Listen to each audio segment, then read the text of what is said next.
It was hard to leave and hard to get the courage to leave, but when I did, it was very empowering and absolutely the best choice that I made. It was just time to go. It was time to embrace my own life and live life for myself. The gloves are officially off, and Christine Brown just delivered the comeback of the century. When Kody claimed she destroyed him to build her relationship with David, Christine didn't just respond. She launched a precision strike that left him looking smaller than a grain of sand in the Utah desert. "I don't need to destroy Kody," Christine fired back in her latest interview, her voice carrying the confidence of a woman who's finally found her footing. His actions speak for themselves, and that right there is what we call a mic drop moment that reverberates through every polygamous household in America. The woman who once tiptoed around Kody's moods and demands just served him a reality check so brutal it probably registered on seismic equipment. It's like, shame on you. You're the reason why they didn't work. So if he'd put more effort into them, if he had done his part of it too. Christine's response isn't just a comeback, it's a masterclass in how to handle a manipulator who's trying to rewrite history while the ink is still wet on the divorce papers. But here's where Christine gets absolutely surgical with her words. She's not screaming, she's not throwing accusations around like confetti at a chaotic wedding. Instead, she's doing something far more devastating. She's simply pointing to the evidence that's been stacking up for years, like unopened bills on a kitchen counter. Years of being dismissed and compared in a polygamous household, Christine explains, her tone steady as bedrock. "That's what I left behind. Not to hurt anyone, but to reclaim my self-worth." The woman is speaking truths that hit different when you realize she's describing a systematic erosion of confidence that happened one small criticism at a time. And the internet is absolutely here for this energy. Comments are flooding in from women who recognize this moment for what it really is, not Christine destroying a man, but a woman finally refusing to let a man destroy her. The difference is everything, and Christine just made sure the world understands which story is actually true. This isn't about revenge, spite, or calculated character assassination. This is about a woman who spent decades shrinking herself to fit into someone else's narrow definition of acceptable, and she's finally done with the charade. But let's flip this script entirely, because the real destruction story isn't what Kody's claiming happened to him. It's what happened to Christine over 27 years of systematic diminishment that would make a seasoned therapist reach for extra tissues. He would always say, if you're not adorable, I can't adore you. That's ridiculous. You can't live a life like that. You can't have a marriage like that. And that's not a partnership. That's like, I don't know, if that's putting somebody on a shelf and only pulling them down when you need them. Picture a woman who once believed she was worthy of love, slowly learning to question every instinct, every opinion, every spark of individuality she possessed. That's the actual destruction we're talking about here, and it didn't happen overnight like some dramatic television moment. It happened breakfast by breakfast, conversation by conversation, comparison by comparison. Christine is finally naming what every woman who's ever been in a controlling relationship recognizes instantly: the gradual erosion of self that happens when someone consistently treats your feelings like background noise. Being dismissed and compared in a polygamous household, she explains, and those words carry the weight of decades spent wondering if maybe she really was too sensitive, too needy, too much trouble. The comparison game was particularly brutal in Christine's world. Imagine living in a house where your husband regularly evaluates your worth against other women, where your children watch their father choose favorites, where every family gathering becomes an unspoken competition for scraps of attention and validation. And here's what makes Christine's revelation so powerful. She's not asking for pity or painting herself as a helpless victim. She's simply stating facts about a system designed to keep women competing instead of supporting each other. The polygamous structure that was supposed to create this beautiful, harmonious family actually created a hierarchy where love became a limited resource to be rationed out based on compliance. I definitely felt like she was the priority and stuff. So yeah, and I think that he really honestly just loved her the most. Christine spent years trying to earn her place at a table where the seats were always shifting, where the rules changed based on one person's moods and preferences. The real destruction was watching herself become smaller and quieter, hoping that maybe if she just tried harder, needed less, complained less, she might finally be enough. But destruction has an interesting way of becoming reconstruction. When a woman finally says, "enough is enough," now comes the moment when Christine drops a truth bomb so specific and devastating that it exposes the shallow foundation Kody built his entire patriarchal kingdom on. We're talking about a man who demanded his wives always wear makeup and look nice for him, turning daily life into a perpetual beauty pageant where love was the prize for best appearance. Let that sink in for every woman who's ever rushed to put on lipstick before her husband came home from work. Christine lived this reality for decades, where her natural face wasn't acceptable, where rolling out of bed meant immediately failing some unspoken standard of worthiness that changed based on Kody's whims. He pressured his wives to always wear makeup and look nice for him, Christine reveals, and the weight of those words hits different when you realize she's describing a daily performance where authenticity was the enemy. Imagine never being allowed to just exist in your own skin, in your own home, with the person who's supposed to love you unconditionally. And here's where David enters the story like a breath of fresh air in a stuffy room. When Christine shared this revelation about Kody's appearance demands, David's response was swift and clear. That's really shallow. 2 words that probably did more healing than years of therapy, because sometimes you need someone from the outside to confirm what you suspected all along. The contrast is striking when you think about it. Christine went from a man who criticized her natural appearance to a man who calls out that behavior as shallow and unacceptable. She went from hiding behind makeup to feel worthy of love to being loved exactly as she wakes up each morning. This wasn't just about vanity or surface-level preferences. This was about control disguised as standards. Manipulation wrapped in the language of taking pride in your appearance. When someone demands you change your natural state to earn their affection, they're not loving you. They're loving their ability to mold you into their ideal. Christine's revelation exposes how shallow the entire foundation was, built on appearances and compliance rather than genuine connection and acceptance. Christine isn't just making vague accusations and hoping they stick. She's pulling out the receipts like a seasoned accountant during tax season, and every single document tells the same damning story about Kody's favoritism toward Robin and systematic neglect of everyone else. But to lose 3 in like 3 years, that's really bad. That's like warning signals. I wish them all the happiness. Sad. I wish they would embrace monogamy like I have, because I love it. The evidence isn't subtle or open to interpretation. We're talking about patterns so obvious that even casual viewers of Sister Wives could spot them from their living room couches. Christine has watched Kody prioritize Robin's needs, Robin's children, Robin's comfort, and Robin's opinions, while treating the other wives like supporting characters in their own lives. His favoritism of Robin and neglect of other wives, Christine states matter-of-factly, and she's got years of specific examples to back up every word. Think about the time allocation, the attention distribution, the way family resources flowed consistently in one direction, while other wives scrambled for basic consideration. Christine witnessed her own children watching their father choose other children over them repeatedly. She saw holidays, birthdays, and family milestones take a backseat to whatever Robin needed in that moment. The woman has a mental filing cabinet full of moments where she realized she was married to a man who had clearly already chosen his favorite, leaving the rest of them to compete for whatever scraps of attention remained. But here's what makes Christine's approach so devastating. She's not emotional or vindictive about presenting this evidence. She's clinical, factual, almost resigned to the obvious truth that everyone could see but nobody was allowed to say out loud. The receipts speak for themselves, and they all tell the same story about a man who claimed to love multiple women equally, while consistently proving otherwise through his actions. The documentation is extensive because the neglect was extensive. Christine didn't have to dig deep or twist facts to find evidence of unequal treatment. It was happening in plain sight, documented on television, witnessed by millions of viewers who saw the same patterns Christine was living through daily. When someone shows you who they are repeatedly, eventually you stop needing additional proof. Christine just turned her social media platforms into a war room, and she's firing back at every tabloid headline, trying to paint her new marriage as troubled waters when she's actually sailing in the smoothest seas she's ever known.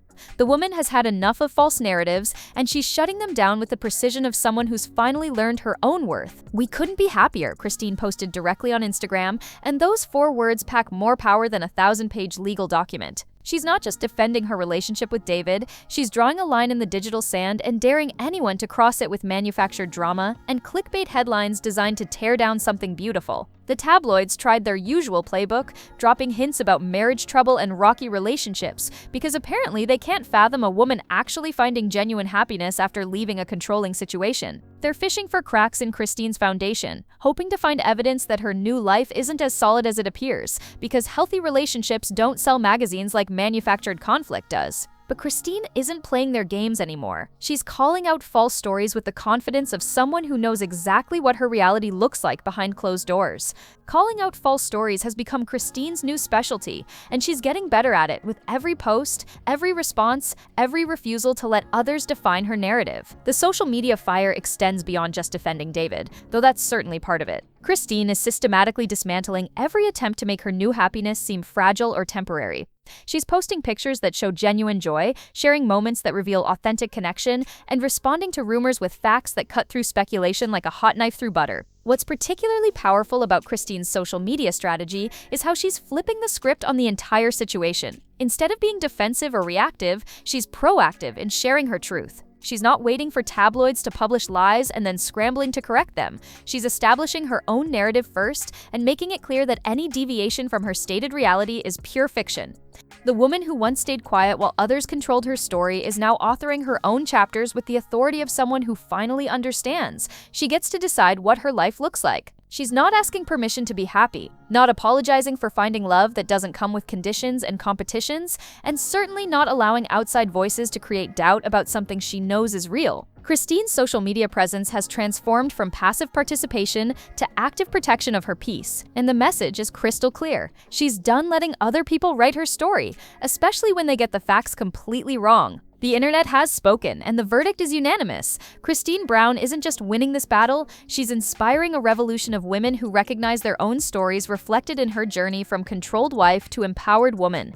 The fan reactions flooding social media aren't just casual support, they're battle cries from a sisterhood that's been waiting for someone to show them what liberation actually looks like. Empowered and liberated are the phrases showing up repeatedly in comment sections across every platform, and these aren't just throwaway compliments. Women are seeing Christine's transformation and recognizing the specific freedom that comes from escaping a situation designed to keep you small. They're celebrating not just her happiness with David, but the stark contrast between who she was under Kody's control and who she's become since breaking free. The comparison is impossible to ignore when you look at Christine's journey chronologically. Years of footage showing her seeking approval, questioning her own instincts and competing for scraps of attention versus the confident woman she's become, who speaks her truth without apology or hesitation. Fans are pointing out this transformation in thousands of comments, creating a digital testimony to what happens when a woman finally prioritizes her own well-being. What's particularly powerful about the fan response is how many women are sharing their own stories of recognition. They're seeing Christine's experience and identifying moments from their own lives when they accepted treatment they never should have tolerated. The comment sections have become informal support groups where women are connecting over shared experiences of manipulation disguised as love. The sisterhood extends across multiple platforms and demographics, from Facebook groups where women in their 60s share wisdom about recognizing red flags, to TikTok videos where younger viewers analyze the psychological patterns they're witnessing in Christine's story. Group texts are buzzing with discussions about the difference between Christine's previous marriage and her current relationship, with women using her experience as a reference point for evaluating their own situations. Many fans are specifically calling out the projection they see in Kody's character destruction accusation, recognizing it as a classic manipulation tactic where the actual perpetrator accuses the victim of the very behavior they've been displaying. Women who've lived through similar dynamics are sharing their own experiences with this particular type of gaslighting, creating a collective understanding of how these patterns operate. The support goes beyond just validating Christine's choices. Fans are actively celebrating her courage to speak truth about experiences that many women recognize but rarely see discussed so openly. They're applauding her refusal to minimize or downplay what happened, her willingness to name manipulation for what it was, and her demonstration that leaving a bad situation can lead to something genuinely better. The sisterhood awakening around Christine's story proves that her experience resonates far beyond reality television drama. It's touching something universal about women's relationships with power, control, and the courage it takes to choose yourself. Here's where we need to talk about the psychological masterpiece Kody just performed, because accusing Christine of destroying his character is such a textbook example of projection that therapists probably use it in training seminars. The man who spent decades systematically undermining his wife's confidence is now claiming to be the victim of character destruction, and the irony is so thick you could serve it at a dinner party.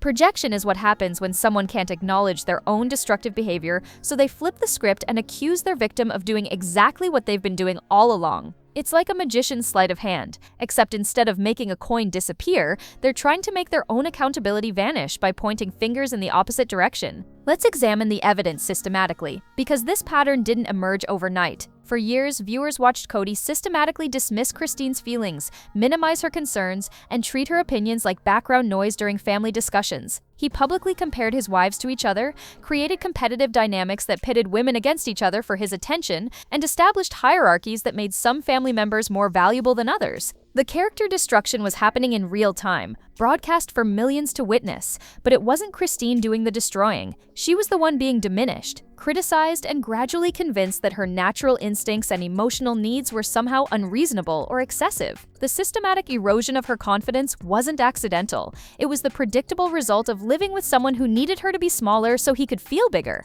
Now that Christine has found her voice and her footing, suddenly Kody claims she's the one doing damage to his reputation. The woman who spent years absorbing criticism and doubt is now being accused of being the aggressor because she's finally speaking truth about her experience. This is projection at its most classic and recognizable form. What makes this projection particularly telling is how it reveals Kody's complete inability to take responsibility for the documented patterns of favoritism, neglect, and emotional manipulation that played out over decades of marriage. Instead of examining how his behavior contributed to the breakdown of his relationships, he's flipping the narrative to position himself as the wronged party. The projection becomes even more obvious when you consider the timeline. Christine didn't start destroying Kody's character until after she left and began sharing her experience. But Kody's character destroying behavior toward Christine was documented throughout their marriage, witnessed by viewers, and corroborated by other family members who lived through the same dynamics. Women who've experienced similar manipulation recognize this pattern immediately. The moment you start speaking truth about what happened, suddenly you become the villain in a story where you were actually the victim. The person who spent years making you question your own reality now accuses you of being delusional or vindictive for sharing what that reality actually looked like. Kody's accusation tells us everything we need to know about his inability to face the truth about his own behavior and absolutely nothing about Christine's character or motivations. The difference between Christine's relationship with David and her marriage to Kody isn't just dramatic, it's like comparing a gentle sunrise to a house fire. And Christine is finally living in the warmth of something that nurtures rather than burns. She's not just talking about finding love, she's demonstrating what healthy partnership actually looks like when it's built on honesty, mutual respect, and genuine care for each other's well-being. With David, Christine describes a relationship where she doesn't have to perform or compete for basic consideration. There are no other wives to measure herself against, no children being favored over others, no daily auditions for attention and affection. Instead, she's experiencing what it feels like to be someone's first choice, not because she's earned it through perfect behavior, but simply because that's how genuine love operates. The honesty component stands out particularly sharply against the backdrop of her previous marriage. Christine talks about being able to express her authentic thoughts and feelings without fear of being dismissed, minimized, or compared unfavorably to someone else's reactions. She's not walking on eggshells or carefully calculating how to phrase concerns so they'll be received without triggering defensive responses or accusations of being too sensitive. The support David provides isn't conditional on Christine maintaining a certain appearance, agreeing with his opinions, or suppressing her own needs for his comfort. When she shared Kody's shallow demands about constant makeup and perfect appearance, David's immediate response was to call out that behavior as inappropriate rather than defending it or suggesting she should have tried harder to meet those expectations. This contrast becomes even more striking when you consider how Christine navigates conflict in her new relationship versus how she had to handle disagreements with Kody. Instead of explosive reactions, silent treatments, or being made to feel guilty for having different perspectives, Christine describes productive conversations where both people's feelings matter equally. The mutual respect shows up in small daily interactions that might seem insignificant, but represent fundamental differences in how partnerships can function. David doesn't need to be the center of attention in every conversation, doesn't require constant validation of his decisions, and doesn't treat Christine's independence as a threat to his authority or masculinity. What Christine is showcasing through her relationship with David isn't just personal happiness, it's a masterclass in what becomes possible when someone loves you without trying to control or change you. She's demonstrating the peace that comes from being with someone who sees your strength as an asset rather than a challenge, who celebrates your growth rather than feeling threatened by it. The healthy love contrast also reveals how much energy Christine was spending in her previous marriage, just trying to maintain basic stability and avoid conflict. Now that energy can be directed toward building something positive rather than constantly managing someone else's emotional volatility or competing for basic consideration within her own family structure. Christine isn't just happy, she's showing other women what's possible when you refuse to settle for relationships that require you to shrink yourself to fit someone else's narrow definition of acceptable. Let's pause the drama for a moment and talk about the warning signs Christine escaped, because her story is packed with red flags that every woman should recognize, not to judge anyone still living through similar situations, but to understand that these patterns have names, and naming them is the first step toward freedom. The constant appearance demands Kody placed on his wives represent what psychologists call conditional love, affection that depends on meeting specific, often shifting criteria rather than being offered freely. When someone requires you to wear makeup daily, maintain perfect appearance, or modify your natural state to earn their attention, they're not loving you. They're loving their ability to control how you present yourself to the world. The comparison game Christine endured is another massive red flag that often gets normalized in controlling relationships. Healthy partners don't regularly evaluate your worth against other people or make you compete for basic consideration. When someone consistently compares you unfavorably to others or suggests you should be more like someone else, they're systematically undermining your confidence while positioning themselves as the authority on your value. Christine's experience of being dismissed and having her feelings minimized represents what experts call emotional invalidation. This happens when someone consistently treats your emotional responses as unreasonable, too sensitive, or unworthy of consideration. Over time, this pattern teaches you to doubt your own instincts and question whether your feelings are legitimate, a process that can take years to recognize and recover from. The favoritism Christine witnessed within her own family structure reveals another critical warning sign: when someone treats different people in your shared space with obvious inequality while expecting you to accept that treatment as normal or deserved. This creates an environment where everyone is competing for scraps of positive attention rather than receiving consistent care and consideration. Financial and emotional resource allocation tells another important story. Watch how someone distributes their time, attention, and resources. If there's a clear pattern of one person or situation consistently receiving priority while others are treated as less important, that's not accidental. It's a choice that reveals someone's actual priorities regardless of what they claim to value. The gaslighting element appears when someone consistently denies or minimizes documented patterns of behavior. When Kody claims Christine is destroying him while ignoring years of documented favoritism and dismissive treatment,